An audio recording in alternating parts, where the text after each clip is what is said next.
Research focus, meta-analyses of gender differences. Child development researchers usually address research questions by conducting individual studies, such as an experiment or a survey.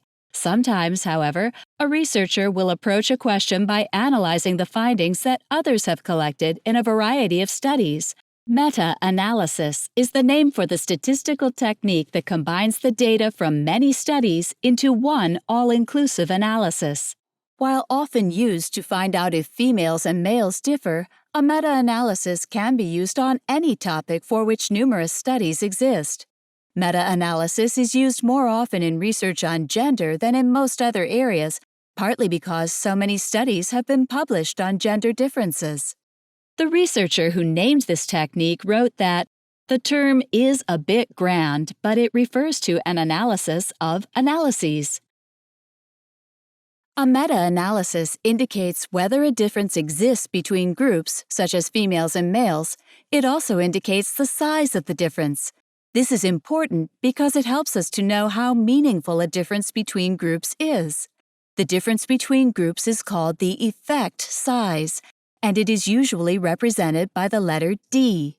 As you can see from the table, effect sizes can be large, medium, or small, depending on the D values. So, what does the effect size mean?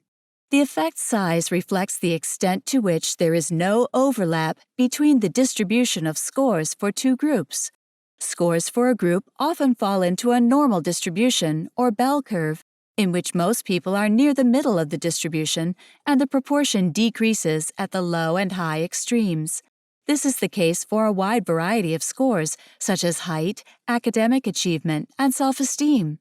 As you can see in the following figures, an effect size, or D value, of 0.8 means that a full 48% of scores between two groups do not overlap.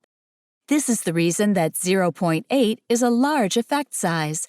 There is a large difference between the two groups since almost half of all the people have scores that are so far apart. A D value of 0.5, or medium effect, means that 34% of scores between groups do not overlap.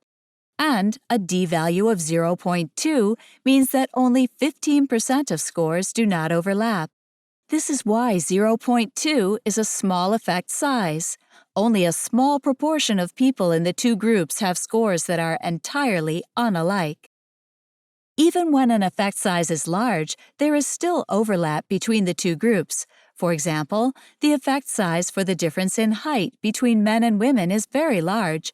In Britain and the United States, the D value is about 2.0. Yet, if you were to look around in a college classroom, you would still see quite a few men and women who were about the same height.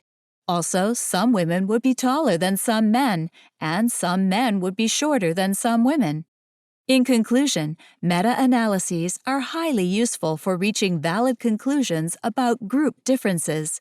This is certainly important in regard to gender because many claims of differences between females and males have been false, and any claim of differences between females and males involves a comparison of half of the human species to the other.